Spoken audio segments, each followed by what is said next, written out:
आप एक सुरक्षित कमरे में बैठे हैं, बाहर सब ठीक है, लेकिन आपके भीतर एक युद्ध चल रहा है।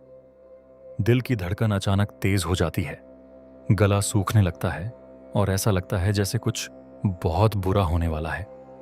आप इसे चिंता, एंग्जाइटी कहते हैं। आप इसे घबराहट कहते हैं। चिंता कोई बीमारी नहीं है। चिंता केवल एक संकेत है कि आप वर्तमान से कट गए हैं। आप अभी में नहीं हैं, आप उस कल में जी रहे हैं जो अब भी आया ही नहीं। आज सिंपली ओशो के इस विशेष अंक में हम किसी लंबी साधना की बात नहीं करेंगे। हम उस 5 मिनट की गुप्त विधि की बात करेंगे जो आपकी घबराहट को परम शांति में बदल सकती है। क्या आप तैयार हैं अपने ही मन के इस जाल को काटने के लिए? जो व्यक्ति अपने डर को देख लेता है, डर उसका गुलाम बन जाता है। चिंता का मनोविज्ञान, अस्तित्वहीन का डर, द साइकोलॉजी ऑफ एंग्जाइटी। चिंता हमेशा उस चीज के बारे में होती है जो है ही नहीं। क्या आपने गौर किया? आप कभी अभी के बारे में चिंतित नहीं होते। आप चिंतित होते हैं, अगर ऐसा हो गया तो क्या होगा? अगर नौकरी चली गई तो? अगर उसने मुझे छोड़ दिया तो? चिंता का मतलब है भविष्य के साथ एक काल्पनिक युद्ध। हम उस आदमी की तरह हैं जो इसलिए नहीं सो पा रहा क्योंकि उसे डर है कि अगर कल सुबह सूरज नहीं उगा तो क्या होगा। सूरज तो रोज उगता है, लेकिन आपकी नींद काल्पनिक डर की भेंट चढ़ गई। चिंता तुम्हारी बुद्धि का दुरुपयोग है।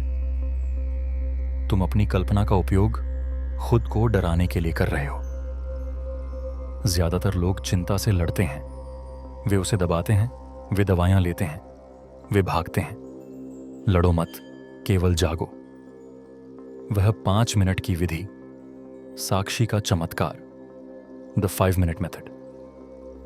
जब भी आपको घबराहट महसूस हो, इन 5 मिनटों को ठीक वैसे ही जिएं जैसे मैं बता रहा हूं। स्टेप 1, स्वीकार करें। Total acceptance 8 minute. जैसे ही घबराहट आए, भागे मत।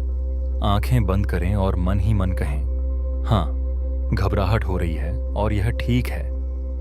आप जितना ना कहेंगे, चिंता उतनी बढ़ेगी। जैसे ही आप हाँ कहते हैं, संघर्ष, कॉन्फ्लिक्ट खत्म हो जाता है। स्टेप 2, शरीर में महसूस करें। Location 8 minute. देखें कि यह घबराहट शरीर में कहाँ है। क्या यह छाती में भारीपन है? क्या यह पेट में मरोड़ है? उस जगह पर अपना ध्यान ले जाएं। उसे बुरा मत कहें, बस उसे महसूस करें। स्टेप 3, श्वास को केंद्र बनाएं। The breath 8 minute. अपनी श्वास को गहरा करें, लेकिन जबरदस्ती नहीं। अपनी श्वास को वैसे ही देखें जैसे आप किसी अजनबी को सड़क पर चलते हुए देखते हैं। श्वास भीतर आई, श्वास बाहर गई, बस देखते रहें। Step 4, labelling, watching the thoughts 8 minute. अब अपने मन में उठने वाले विचारों को देखें। यदि विचार आए, मैं मर जाऊंगा, तो उसे अकड़ें नहीं। बस कहें, एक विचार आया कि मैं मर जाऊंगा। आप विचार नहीं हैं, आप वह हैं जो विचार को देख रहा है। स्टेप 5, विसर्जन, डिसॉल्विंग 8 मिनट। आखिरी मिनट में गहरी सांस छोड़ें और महसूस करें कि आप अपनी चिंता को अस्तित्व, एग्जिस्टेंस को सौंप रहे हैं। तुम इतने छोटे हो कि पूरे ब्रह्मांड की चिंता नहीं ढो सकते। इसे परमात्मा या शून्य पर छोड़ दो। विधि के पीछे का विज्ञान, साक्षी भाव, द साइंस ऑफ विटनेसिंग। यह विधि काम क्यों करती है? साक्षी भाव, विटनेसिंग दुनिया की सबसे बड़ी औषधि है। जैसे ही आप अपनी चिंता को देखना शुरू करते हैं, आप चिंता से अलग हो जाते हैं। जब तक आप कहते हैं मैं चिंतित हूं, तब तक आप और चिंता एक हैं। जब आप कहते हैं मैं चिंता को देख रहा हूं, तो आप एक दृष्टा बन जाते हैं। दृष्टा कभी दुखी नहीं होता।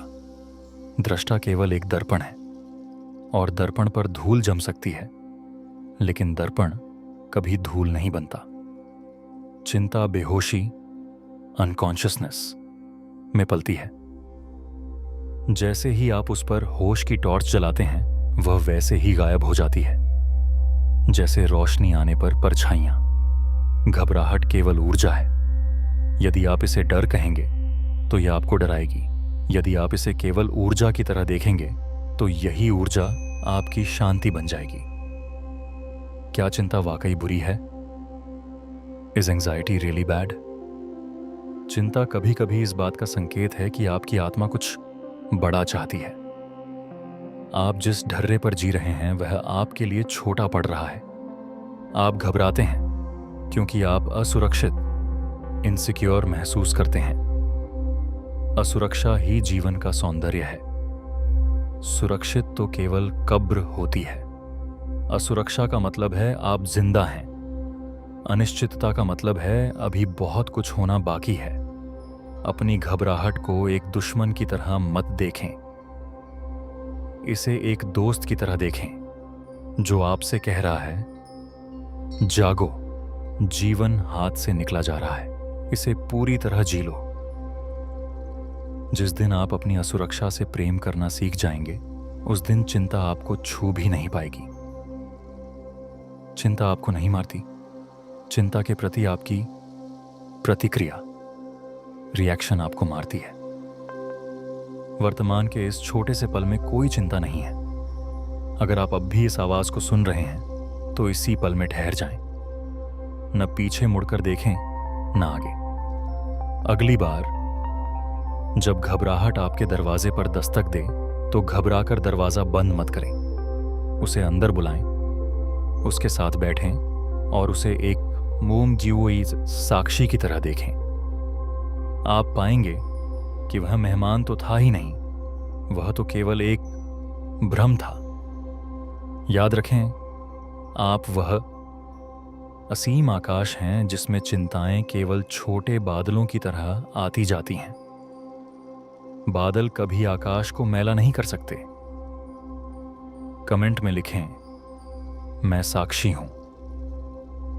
I am the witness. आपका यह एक संकल्प आपकी चेतना की नई शुरुआत हो सकता है। और सिंपली ओशो के साथ अपनी आत्मा की गहराई को टटोलने की इस यात्रा पर बने रहने के लिए सब्सक्राइब करें। भीतर लौटें, जहां कोई घबराहट नहीं, केवल अनंत विश्राम है। धन्यवाद।